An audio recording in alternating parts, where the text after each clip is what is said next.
कि आखिर क्या कांग्रेस पूरे मन से दिल्ली विधानसभा चुनाव नहीं लड़ रही है? आपके शीर्ष नेता जो हैं उनकी सभाएं कैंसिल हो रही हैं और तमाम स्टार प्रचारक एक किस्म से घर बैठे हुए हैं, तो ये क्या हो रहा है? नहीं, सबसे पहली बात तो मैं आपके सवाल को नकारता हूं। कांग्रेस पार्टी बहुत मजबूती के साथ चुनाव लड़ रही है। हमारे सारे प्रत्याशी जमीनी स्तर पे मेहनत कर रहे हैं। आप देखिए, डेली हमारे कल भी पूर्वांचल के कई नेताओं ने हमारे प्रेस कॉन्फ्रेंस की। रोज कोई न किसी मुद्दे पे हमारी पार्टी का कोई बड़ा नेता प्रेस कॉन्फ्रेंस कर रहा है। मैं खुद सभाएं कर रहा हूं। कल सचिन भाई ने सभाएं की और राहुल गांधी जी की तबीयत थोड़ी खराब रही, इस वजह से वो 2-3 दिन कार्यक्रमों में नहीं आ सके। और मीडिया का राहुल गांधी जी के प्रति जो प्रेम है, उसके लिए मैं मीडिया का धन्यवाद देता हूं। और राहुल गांधी आते हैं और मुद्दे उठाते हैं तो ये मीडिया गायब हो जाता है। लेकिन राहुल गांधी नहीं आ रहे हैं, उनकी रैली कैंसिल हो गई तो मीडिया एकदम परेशान है। हालांकि अमित शाह जी की रैली कैंसिल हुई, जेपी नड्डा की रैली कैंसिल हुई, तो उस पर कोई सवाल नहीं है। तो मीडिया के प्रेम का धन्यवाद। यह है राहुल गांधी की यूएसपी, राहुल गांधी की ताकत कि मीडिया उन्हें लगातार ढूंढ रहा है।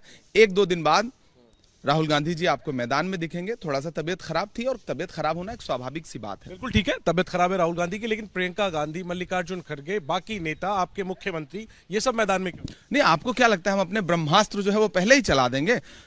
न्यू बन रही है और अब हमारे जो शीर्ष नेतृत्व है, राहुल जी, प्रियंका जी, हमारे अध्यक्ष आदरणीय खड़गे जी, सारे लोगों की रैलियां प्रस्तावित हैं। खुद मेरी तकरीबन 22-23 रैलियां अभी कल हमने डेट डिसाइड की, तो लगातार रैलियां प्रस्तावित हैं। हम रैलियां करेंगे। पे आने वाला था, सबसे बड़े ब्रह्मास्त्र तो आप ही है। मेरी जानकारी है कि आपकी बड़ी डिमांड है। आप तो प्रचार कर रहे हैं, राहुल गांधी की सभा जहां नहीं होती वहां भरपाई के लिए आप भेजे जाते हैं, आप प्रचार कर रहे हैं। सचिन पायलट अब मैदान में उतर चुके हैं, लेकिन फिर भी आपको नहीं लग रहा है इमरान प्रतापगढ़ी की कांग्रेस, बीजेपी और आपके मुकाबले कांग्रेस के बड़े नेताओं को और ज्यादा मजबूती से मैदान में उतरना चाहिए था, क्योंकि आप तीसरे नंबर की पार्टी है? देखिए, मैं राहुल गांधी जी का, कांग्रेस पार्टी का एक बहुत सामान्य सा सिपाही हूं और पार्टी मुझे जिस रोल में रखती है मैं उसे मजबूती के साथ निभाता हूं।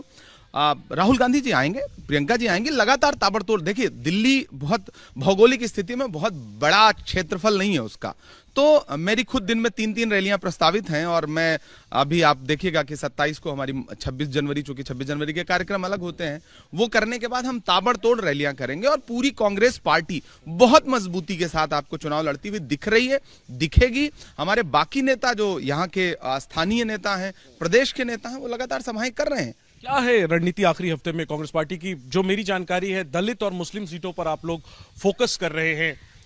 आखिरी एक हफ्ते की क्या रणनीति है और ये दलित मुस्लिम वोटों पर फोकस से क्या खाता इस बार खुलेगा? देखिए, अरविंद केजरीवाल हो या भारतीय जनता पार्टी हो, जिस तबके को सबसे ज्यादा झूठ बोल के छला है, जिस तबके को सबसे ज्यादा नफरत का शिकार बनाया गया है, वो विशेष तौर से दिल्ली प्रदेश का अल्पसंख्यक हो, दलित हो, पिछड़े हो, महिलाएं हो, इनसे झूठ बोला गया। मैं लगातार अपने भाषणों में कह रहा हूं कि अरविंद केजरीवाल जी की खांसी सही हो गई, लेकिन पूरी दिल्ली खांस रही है। मैंने भी 4 सभाएं की, तो मतलब यहां वायु प्रदूषण बहुत ज्यादा है और उस पर बिल्कुल कोई काम नहीं हुआ। कचरे का पहाड़ आज भी खड़ा हुआ है। उधर भारतीय जनता पार्टी जो नफरत की राजनीति करती है उसी पे फोकस कर रही है। तो ये नूरा कुश्ती चल रही है, एक बड़ा झूठ बोलने वाले और एक छोटा झूठ बोलने वाले, एक बड़े रिचार्ज और एक छोटे रिचार्ज में। तो हम सच की पैरोकारी करने वाले लोग हैं, मोहब्बत के पैरोकार लोग हैं। राहुल जी की अगुवाई में, प्रियंका जी की अगुवाई में हम लोग ताबड़तोड़ निकलेंगे और जो हाशिए पर मौजूद लोग हैं, हम उनके बीच में जाएंगे और आप देखिएगा कि बहुत शानदार परिणाम होगा, चौंकाने वाला होगा।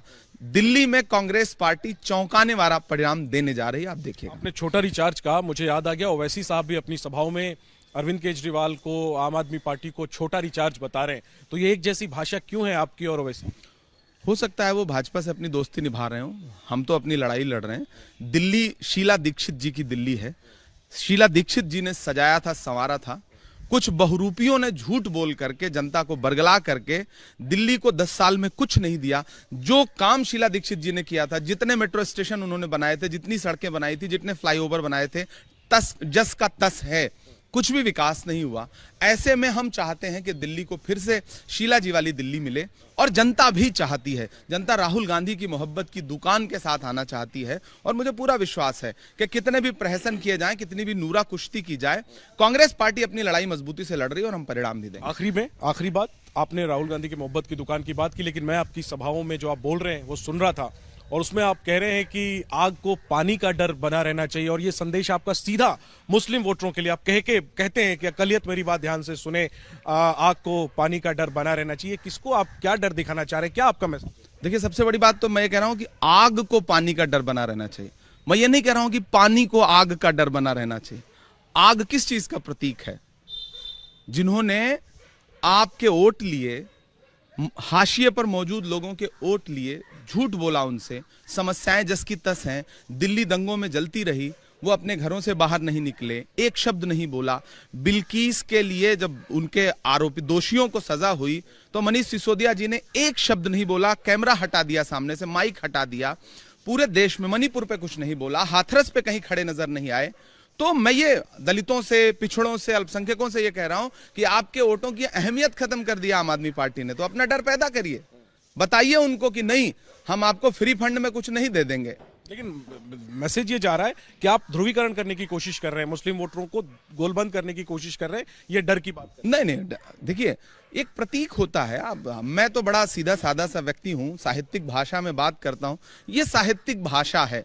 आप कन्वे करने की कोशिश करते हैं अपनी बात को। मैं सिर्फ लोगों से ये कह रहा हूं कि अपने वोट का महत्व तो बनाइए। तो शायरी से कन्वे करने के लिए जाने जाते हैं, कुछ दिल्ली चुनाव को लेके कुछ लिखा है क्या? वो अब अगली सभा में आपको मैं एक पूरी